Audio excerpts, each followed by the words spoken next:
A few times during video calls I saw Emma in the background. He hurriedly explained cousin Emma called to ask about the progress. When she heard I was in the neighboring city, she came over to take a look. This time, thanks to cousin Emma's help, we saved a lot of trouble. Even my dad praised me. Second minus generation rich kids spend their whole lives wanting to surpass their parents, and Jack was no exception. His father and grandfather were both very successful entrepreneurs.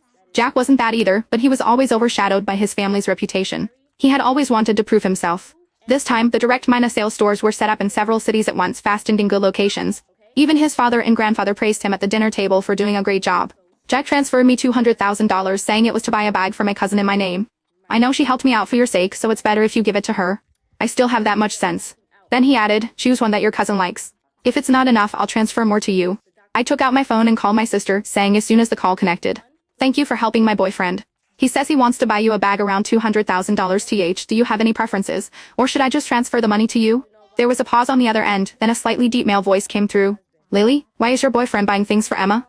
Oh my god, my cousin and my ex-cousin-in-laws contacts only differed by one character, and I had accidentally called my ex-cousin-in-law David. David, Emma, and I were all schoolmates. David was 1 year ahead of us and we would run into each other during club activities. I only praised David for being considerate once, and the next day, Emma started pursuing him openly. When a girl chases a boy, success comes easily. 2 weeks later, they got together. After breaking up and getting back together several times, they got married right after graduation. 3 years after marriage, they divorced.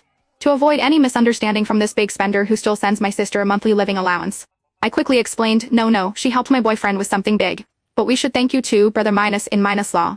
This time, my boyfriend's direct minus sales snack brand relied entirely on your resources. I thought she was being ambitious and planning to open her own business, but it turns out it's for your boyfriend. She's more attentive to him than she ever was to me.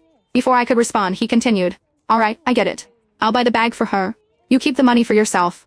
I returned the money to Jack, telling him that my brother minus in minus law said not to worry about it. He seemed a bit puzzled. Isn't he your ex minus brother minus in minus law? Why is he still so involved? He's her meal ticket. Where do you think all those designer brands and high minus and lifestyle of my cousin come from? Jack's expression became a bit unnatural.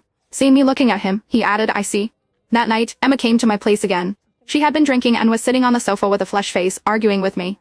Clear minus headed, logical, and articulate, she criticized me inside and out, up and down. Finally, pointing at Jack, she said to me, You think you can land a rich guy? Let me tell you, don't dream about it, Lily. You'll never be able to live the life I have. You told David I'm stealing your boyfriend so he cut off my allowance. I bet I could find a new sugar daddy tomorrow if I wanted to. You believe that? When Jack heard this, a spark flashed in his eyes. I suddenly felt it was also pointless. I left them in the living room and went back to my bedroom. After this incident, Jack started working overtime and going on business trips more frequently. Even when I mentioned that I wasn't busy recently and could have dinner with his parents, he politely declined, saying it wasn't the right time yet. By this point, I understood. Emma had succeeded again. She had won again.